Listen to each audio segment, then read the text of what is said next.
Una marcha sobre Roma. Al frente de un escogido ejército de caballeros de Alemania y Borgoña, país de su esposa, Federico Barbarroja se encaminó en 1154 hacia la ciudad eterna para defender al Papa. A su paso por Lombardía, y por esta vez se contentó con inspirar temor a los habitantes de Milán y de otras ciudades, demasiado belicosas para su gusto. Durante su estancia en Lombardía, el rey elaboró el famoso código militar para mejorar la disciplina militar. Se aplicaría en 1158.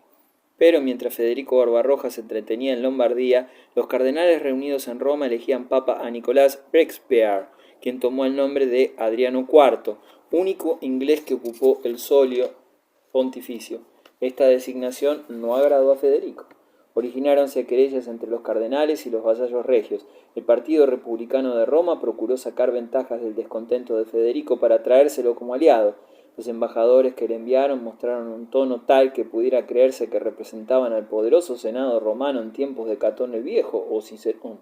Según ellos, el rey de Alemania tenía una noble misión: sacudir el yugo del pontificado y resucitar el glorioso pasado de la ciudad como en otro tiempo. Roma, gracias al prudente gobierno del Senado y el valor de sus nuevos legionarios, dominaría el mundo. Si el emperador realizaba tan grandiosa tarea, ellos lo proclamarían Augusto, con una condición, sin embargo, que el rey concediese a la población romana una gran suma de dinero y jurase respetar los antiguos privilegios y libertades de la ciudad. En ese momento interrumpió Federico con un ademán brusco la pomposa declaración y trazó un crudo paralelo entre el tiempo del esplendor de Roma y la presente situación de la ciudad. La fuerza y las antiguas virtudes del pueblo romano no estaban ahora tras los muros de la ciudad eterna, sino en el pueblo, llamado para proteger con su espada a los romanos y establecer el orden y la ley en su ciudad. Esta pertenecía ahora al rey de Alemania, no en virtud de un derecho del Senado, sino por el derecho de la espada y en virtud de las hazañas de sus predecesores, Carlomagno y Otón el Grande. Federico anunció sin rodeos que no tenía interés en comprar la corona imperial ni comprometerse en forma alguna con el pueblo romano.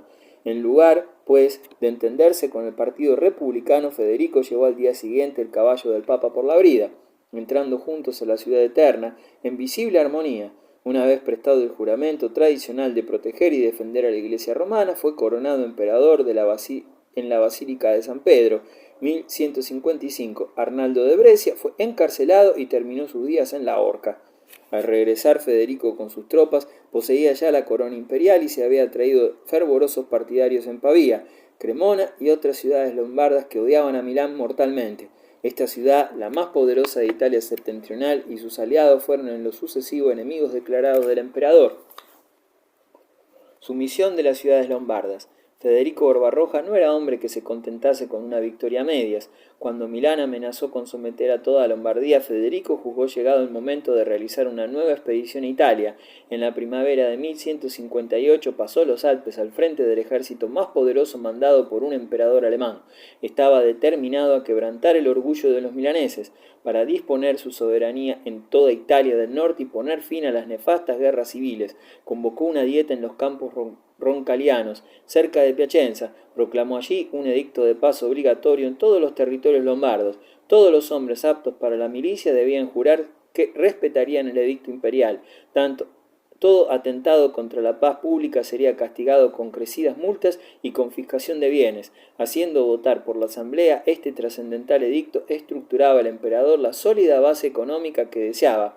Los derechos reales de las ciudades, así como los de aduanas, impuestos, rentas producidas por las minas, gabelas, etc., pertenecerían en lo sucesivo al emperador. Pero era más fácil hacer sancionar por una asamblea decisiones tan radicales que ponerlas en ejecución, sobre todo en un país con tantos espíritus exaltados. El descontento general no tardaría en manifestarse. Tal fue la enérgica resistencia de Crema, pequeña ciudad vecina de Cremona, que durante 7 meses mantuvo en jaque al poderoso ejército imperial. Al rendirse los valientes defensores de la ciudad, mandó Federico arrasarla. Ahora le tocaba el turno a Milán. Para mantener un asedio en regla, Federico no tenía un ejército bastante potente y por ello intentó vencer por hambre a la orgullosa ciudad, pero ésta había acumulado grandes reservas de víveres. Las despiadadas devastaciones de los invasores incitaban a los antiguos aliados de Milán a sublevarse de nuevo contra la autoridad imperial. Pronto tuvo Federico un nuevo enemigo, el Papa Adriano IV. Tratándose del dominio de Italia, muy poco bastaba para enemistar a Papa y Emperador. Su colaboración se fumaba desde el momento en que el uno no tenía necesidad del otro. La antigua disputa entre pontificado e imperio se reanudó. Adriano procuró no romper abiertamente contra el poderoso Federico Barbarroja, pero en cuanto podía contrariaba la voluntad del emperador. Sus cartas a Federico demuestran también unos sentimientos muy fríos. En 1159 Adriano murió de súbito antes de poder atacar de frente al temible Hohenstaufen, pero su fallecimiento no disminuyó la tensión entre el emperador y la Santa Sede. Alejandro III, 1159-1181, sucesor de Adriano IV, era discípulo de Gregorio VII. Aunque no demostrara el absolutismo de su ilustre maestro, Barbarroja se apresuró a tomar medidas para anularlo, proclamando un antipapa. Alejandro excomulgó no solo a este, sino también al emperador y a sus principales aliados. Como la excomunión no causara el efecto deseado en una personalidad tan poco religiosa como la de Federico, Alejandro, al igual que Adriano, se vio obligado a adoptar una postura solapada contra el emperador. Desde entonces la corte francesa se convirtió en centro de gravedad de la oposición oculta del partido pontificio. Alejandro encontró asilo junto a Luis VII cuando su estancia en Italia se hizo insostenible. Solo la excesiva preocupación de Federico por los asuntos italianos impidió que estallara la guerra entre el emperador y Francia. Para Federico la lucha entre él y Milán era decisiva. Después de una defensa desesperada, la población cayó en la apatía. Se mudó esta en horror a regresar a la ciudad 6 personajes ilustres prisioneros de los imperiales. A 5 de ellos les habían arrancado los ojos y al sexto conservaba uno para que pudiese guiar a sus compañeros. En la primavera de 1162 la situación llegó a tal extremo que la burguesía milanesa decidió entregarse a merced del emperador. Al presentarse suplicantes, los altivos burgueses los amenazó de muerte. Luego les dijo que, por misericordia, les perdonaba la vida. Los emisarios no pudieron lograr otra promesa del emperador. La suerte que reservaba a la ciudad dependía del cambio de impresiones que mantuviera el emperador con sus aliados lombardos. El odio de los italianos septentrionales contra la altiva y poderosa Milán superaba cualquier otro sentimiento. Exigieron por unanimidad que los burgueses de Milán bebiesen también el cáliz de la amargura que hicieran beber a las demás ciudades lombardas. El emperador determinó que la ciudad fuese saqueada. Hubo escenas desgarradoras al verse los milaneses obligados a abandonar sus hogares. La ciudad fue entregada a la devastación. En una semana la población más rica de Italia quedó convertida en un montón de ruinas y solo los templos y parte de las murallas emergían de los escombros. Presa del escarmiento, Lombardía entera se sometió por momento al yugo imperial, pero reservándose para tiempos mejores. En una asamblea imperial convocada ese año de 1162 por Federico, incluso Valdemar el Grande de Dinamarca vino a postrarse humildemente ante el emperador de Alemania. Colonización germánica al este del Elba. En la época en que Federico Barbarroja cimentaba el poder imperial en el norte de Italia, se producía en el nordeste del imperio un deslizamiento fronterizo decisivo para el futuro. La gran obra de conquista y colonización de tierra eslava iniciada por Enrique el Cetrero proseguía con éxito. Según los cronistas, los vendas, empujados a la sazón por los germanos, vivían en especial de la pesca y de la caza, pero también talaban los bosques y roturaban la tierra con instrumentos primitivos. Mantenían activo comercio con los escandinavos, con Rusia, incluso con Grecia. Eran bondadosos, hospitalarios y serviciales, incluso con sus enemigos.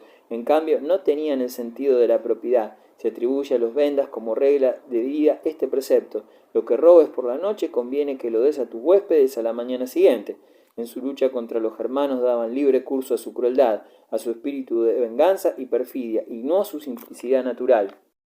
La conquista germánica del país de los vendas, cito, entre el Elba y el Oder, fue la base del margraviato o marquesado, Markgraf de Brandenburgo, es decir, de Prusia.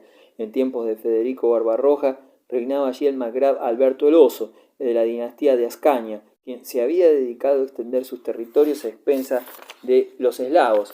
En la misma época, otro príncipe alemán, el duque de Sajonia y Baviera, Enrique el León, de la poderosa casa Güelfa, se propuso convertir el litoral báltico en tierra alemana. Desde luego, el Holstein occidental, Mecklemburgo y Pomerania fueron poco a poco germanizados. Colonos de Alemania y Países Bajos, con hachas asadas y arados, ocuparon los territorios abandonados por los eslavos. Tanto los holandeses como los flamencos se mostraron muy activos en esta competencia. Muchas generaciones mantuvieron en su patria dura lucha contra el mar y las inundaciones, y eso les dio la experiencia necesaria para sanear las tierras pantanosas de Baja Sajonia y otras tierras eslavas vecinas. Por otra parte, colonos valones se asentaron en Transilvania, Hungría, Rumania y Silesia. A la población eslava solo le quedó la pesca como medio de subsistencia, quedando confinados en localidades pesqueras pequeñas y sucias hasta sucumbir lentamente, absorbidos por la nueva población. Existen aún numerosos topónimos terminados en "-o" y "-itz" que atestiguan la antigua presencia eslava. Los siglos XII y XIII constituyeron para el pueblo alemán el período medieval de mayor despliegue de energías, igual que ocurriría en Andalucía una vez reconquistada. En la Baja Sajonia, quitada a los vendos, se formaron grandes señoríos que con el andar del tiempo iban a dar paso a las propiedades rurales, de lejos más extensas de Alemania, poseídas por los Junker. La Liga Lombarda. En 1165 Alejandro III decidió volver a Roma. Parecía llegado el momento de recordar a los romanos quién era su verdadero soberano. Cierto es que el Papa estaba muy lejos de sentirse seguro, pero algunos síntomas le infundían esperanzas. En su lucha contra el poderoso Hohenstaufen, el Papa tenía intereses comunes con el soberano normando de Palermo y con Manuel, emperador de Bizancio. Este trató por todos los medios de atraer al pontífice su causa. Uno de los lazos que le tendía era la unión de las iglesias romana y griega bajo la autoridad del Papa de Roma. En contrapartida, Manuel pedía a Alejandro desposeyera de la corona imperial de Occidente al rey de Alemania para conferírsela al emperador bizantino. Manuel ofreció además ayuda financiera y las tropas que el Papa necesitase para someter a toda Italia. En el verano de 1167, Federico Barbarroja hallóse una vez más al frente de un poderoso ejército, ante las puertas de la ciudad eterna, decidido a deponer a Alejandro. Los romanos se defendieron con valor, quedaron asolados los contornos de la Basílica de San Pedro y solo ante el peligro de haber destruido este templo depusieron los romanos las armas. Alejandro huyó, su lugar fue ocupado por un antiguo papa. Federico solía haberse comprometido en medio de sus triunfos, incluso contra su enemigo más peligroso. Sobrevinieron lluvias torrenciales y declaróse una epidemia que se extendió con rapidez a causa del aire insalubre de la campaña, obligando al emperador a emprender una retirada precipitada. Por si fuera poco, estalló una rebelión a retaguardia entre las ciudades lombardas mientras ocupaba Roma. Al frente de esa liga recién creada se hallaba Cremona, la ciudad hasta entonces más fiel a Federico, quien la había colmado de privilegios. En la liga lombarda fueron admitidos los burgueses de la devastada Milán, para cuya restauración las demás ciudades prometieron ayuda. Poco después, Milán sería otra vez la ciudad más pujante de Lombardía. Por el momento, con su ejército tan debilitado, Federico se sintió impotente ante la rebelión de los lombardos, que llegaron incluso a ocupar los pasos de los Alpes. Fue toda una hazaña la de conducir sus tropas a Alemania. Aquí se hallaba también amenazada la autoridad imperial. Sus adversarios habían aprovechado los reveses de Federico en Italia para mostrarse en abierta rebelión contra él y sus partidarios. El más poderoso de ellos era su sobrino, Enrique el León. El emperador necesitó 4 años para restablecer su autoridad en Alemania. Otros 2 años tardó Barbarroja en preparar su campaña contra los rebeldes lombardos. No le fue posible organizar un ejército tan potente como los de 1158 y 1167. En el momento decisivo dejó de contar con su más poderoso vasallo, Enrique el León, señor de una retahíla de dominios hitos entre los Alpes y el Mar del Norte. Enrique el León prefería utilizar sus ejércitos y su dinero en ampliar sus posesiones en el país de los Vendas. Bastantes sacrificios se habían hecho en Italia. Además, él nada ganaba reforzando la autoridad imperial. Barbarroja se dirigió, pues, con tropas insuficientes contra el ejército de la Liga Lombarda, que detuvo su marcha cerca de Legnano, 1176. La fuerza de choque de los ligados la integraban los burgueses de Milán. Estos lucharon con tanto encono contra el odiado príncipe que había arrasado su ciudad que consiguieron la victoria. La derrota de Legnano fue un rudo golpe para Barbarroja, pero su posición no era desesperada. Tenía incertidumbre en la lucha. Tanta incertidumbre en la lucha hizo reflexionar a los contrincantes. Se mostraron dispuestos a tratar. Los belicosos milaneses deseaban consolidar con una nueva victoria sobre el emperador su antigua posición dominante en Lombardía, pero los burgueses de Cremona sintieron renacer su antigua animosidad hacia la gran rival lombarda e iniciaron conversaciones con Federico.